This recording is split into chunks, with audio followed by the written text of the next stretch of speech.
प्रणाम सिंह ने नई कार खरीदी। पहले रोज़ ही लॉन्ग ड्राइव के लिए सड़क पर आया। घर से थोड़ी दूर ही गया था कि कार एक दूध वाले के साइकिल से टकरा गई। दूध बेचने वाला मोटा पहलवान था। वो नीचे गिरा, हल्की फुल्की चोटें आईं और सारा दूध सड़क पर बह गया। साइकिल का चिमटा टेढ़ा हो गया। जितनी देर में प्रणाम सिंह ने गाड़ी रोकी, पहलवान उठकर उस तक पहुंच गया। प्रणाम सिंह को गिरेबान से पकड़कर कार से बाहर निकाला और खूब फेंटी लगाई। अच्छी तरह धुलाई करने के बाद वो प्रणाम सिंह से बोला, अभी तो हमारा हिसाब बराबर नहीं हुआ। ये तो सिर्फ दूध के ज़ाया होने का हिसाब था। साइकिल का हिसाब अभी मैंने लेना है। उसने एक डंडा उठाया और कार की लाइट तोड़ दी। प्रणाम सिंह मिन्नत समाजत के लिए आगे बढ़ा तो पहलवान ने ज़मीन पर एक लकीर खींची और प्रणाम सिंह को इसकी दूसरी तरफ खड़ा किया और कहा, अब आराम से इस जगह खड़े रहो, इस लकीर से आगे ना बढ़ना वरना बहुत बुरा होगा। ये कहकर पहलवान ने गाड़ी को तोड़ना शुरू कर दिया और जब गाड़ी को बहुत ज़्यादा नुकसान हो गया तो वो वापस आया। देखा तो प्रणाम सिंह खड़ा हंस रहा था। वो हैरान हुआ कि मैंने उसकी गाड़ी का इतना बुरा हाल कर दिया है और ये हंस रहा है। वो प्रणाम सिंह के पास गया और कहने लगा, क्या तुम्हारा दिमाग तो ख़राब नहीं हो गया? तुम्हारी गाड़ी का इतना नुकसान हो गया है और तुम हंस रहे हो। प्रणाम सिंह कहने लगा, पहलवान जी, आपने कहा था इस लाइन से आगे ना आना। जब तुम मेरी कार तोड़ रहे थे तो मैं 6-7 मरतबा इस लाइन से आगे गया, आपको इसका पता ही नहीं चला।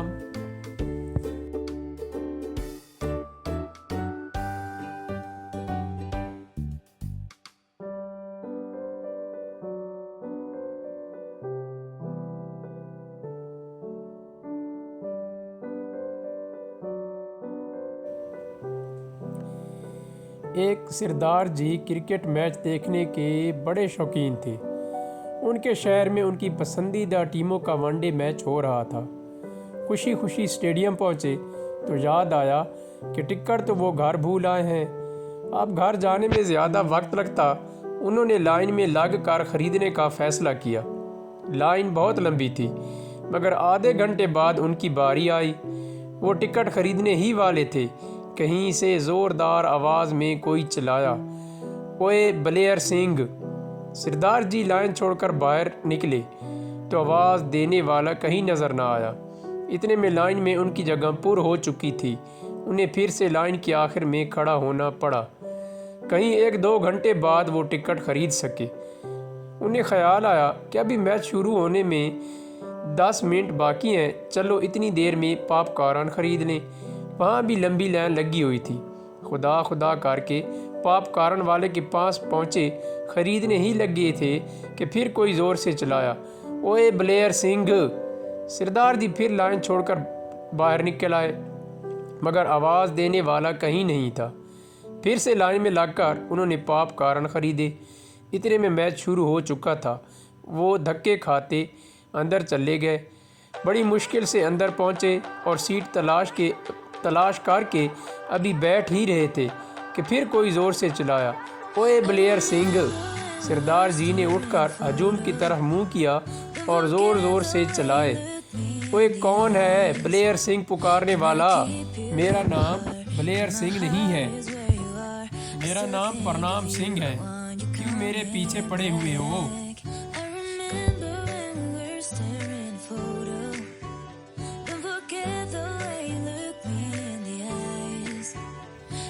एक अंधा जानवरों के गोश्त को छूते ही पहचान लेने की हैरत अंगेज सलाहियत रखता था। एक रोज़ अपने मोहल्ले के कसाब की दुकान पर गया तो कसाब ने अपनी दुकान खोली ही थी। अंधे ने अपने सामने लटके हुए गोश्त को छूकर कहा, ये भेड़ का गोश्त है। फिर दूसरे गोश्त को छूकर बोला, ये बकरे का गोश्त है। कसाब हैरान रह गया और फिर इससे एक शरारत सूझी। उसने अपनी कमीज उतारी और अंधे का हाथ अपने पेट पर रख कर बोला, ये किसका गोश्त है?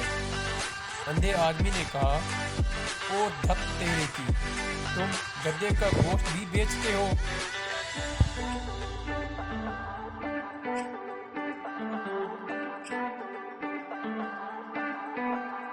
I remember when we were staring a photo. Don't forget the way you look me in the eyes. एक कंजूस का And I keep you in परिंदा my heart. रोजाना अपनी महबूबा से मिलने जाता था तो लालटेन साथ ले जाता। जमींदार को बड़ा गिरां गुजरता कि वो इतना मिट्टी का तेल खर्च करता है। उसके ख्याल में ये फजूल खर्ची थी। एक रोज वो अपने कारिंदे को डांटते हुए बोला, एक तो तुम लोगों में अक्ल नाम की कोई चीज नहीं, महबूबा से मिलने जाने में लालटेन ले जाने की क्या जरूरत है, खामखा की फजूल खर्ची है। मैं जब तुम्हारी उम्र का था तो बगैर लालटेन के ही जाता था और हमारी मुलाकात अंधेरे में होती थी। परिंदा मुंह बनाकर बोला, बताने की जरूरत नहीं, बालकन को देखकर मुझे पहले अंदाजा हो गया था कि जवानी में यही आपने बेवकूफ़ी की होगी। अंधेरे में तो ऐसी चीज़ें ही हाथ आती हैं।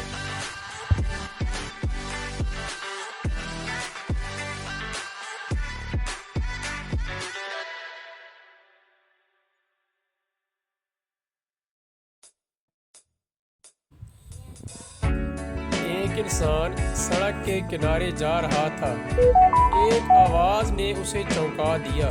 कोई चिल्ला चिल्ला कर कह रहा था, रुक जाओ, रुक जाओ, एक कदम भी आगे ना बढ़ाना, अगर एक कदम भी बढ़ाया तो मारे जाओगे। वो फौरन रुक गया।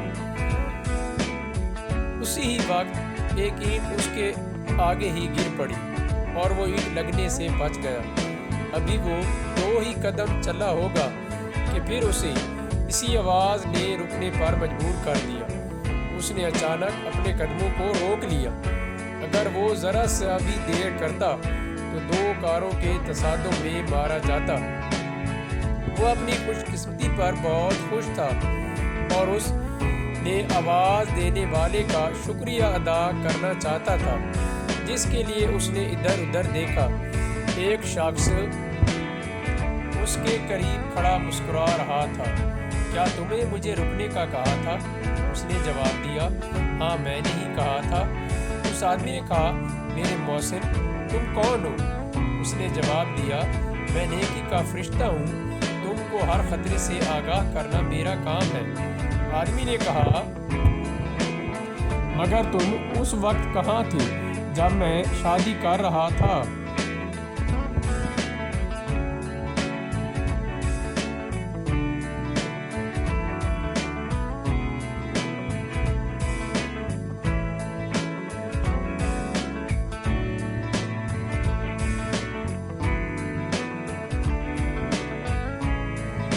अगर आपको ये लतीफ़े अच्छे लगे हैं तो चैनल लाइक, शेयर और सब्सक्राइब करें और घंटी या घंटे के निशान पर क्लिक कर दें ताकि आपको इस किस्म की अच्छी और मज़ेदार वीडियोज़ मिलती रहें। शुक्रिया।